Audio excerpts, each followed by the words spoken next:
The ranch was quiet that evening, the wind brushing softly through the tall grass as the sun slipped behind the far ridge. Silas Harlan, a man whose hands were as rough as the land itself, stood by the corral mending a broken rail when he saw her, a figure walking through the dust, small and hesitant, clutching a threadbare shawl around her shoulders. He straightened, eyes narrowing, wondering who'd be wandering his land at this hour.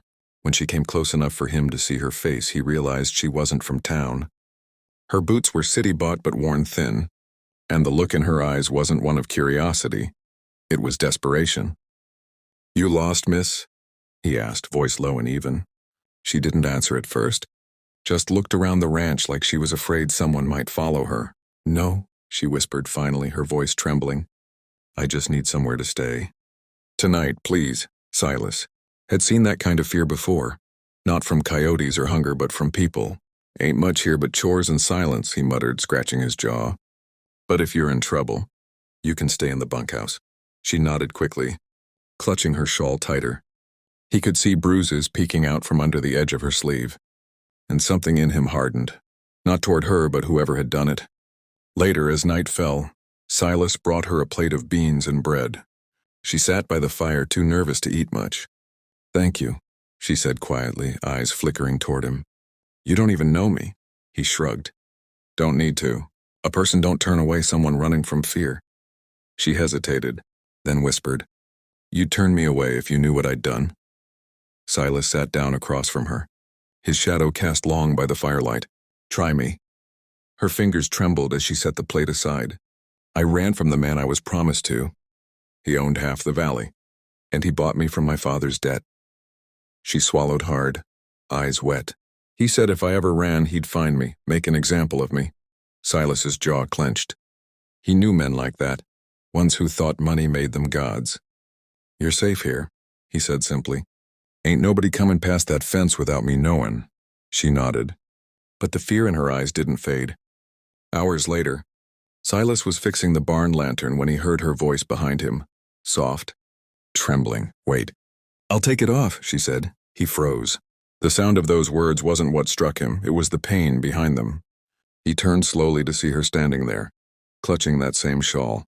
Her eyes filled with shame, not seduction. "He used to say that," she whispered, tears glinting in the lamplight. "Every time I tried to refuse, I thought maybe if I just gave him what he wanted, he'd stop hurting me." Silas set the lantern down carefully, his chest tight. "You don't need to take off a damn thing," he said firmly. "Not here. Not ever again." She looked at him, unsure whether to believe him. "You don't understand," she said softly. "Men always want something." Silas took off his hat and held it against his chest. "Maybe most do, but not all of us. What I want is for you to rest easy tonight, without thinking you owe anyone a thing." The silence that followed was heavy, but not cold. It was the kind of silence that healed. She sank to her knees, sobbing quietly into her hands, and for the first time, Silas didn't feel like a man fixing fences or chasing lost cattle. He felt like a man who'd been given a purpose. He helped her up gently, guiding her back to the bunkhouse. "Tomorrow," he said, "you can help me with the horses if you want. They don't judge. They just listen." She smiled faintly through tears. "You sound like you've talked to them a lot." He chuckled. "More than I've talked to people." Over the next few days, the ranch began to change. Not just the land, but the air around it. She learned to ride, to feed the animals, to laugh again. Silas found himself waiting for her voice in the mornings, her laughter in the afternoons. But more than anything, he saw her strength returning. When she looked at the horizon now, it wasn't with fear. It was with wonder. One evening, as they watched the sunset, she said softly, "I thought I was running away from my past, but maybe I was running toward this." Silas turned, the golden light catching her hair. "Some things don't happen by chance," he said quietly.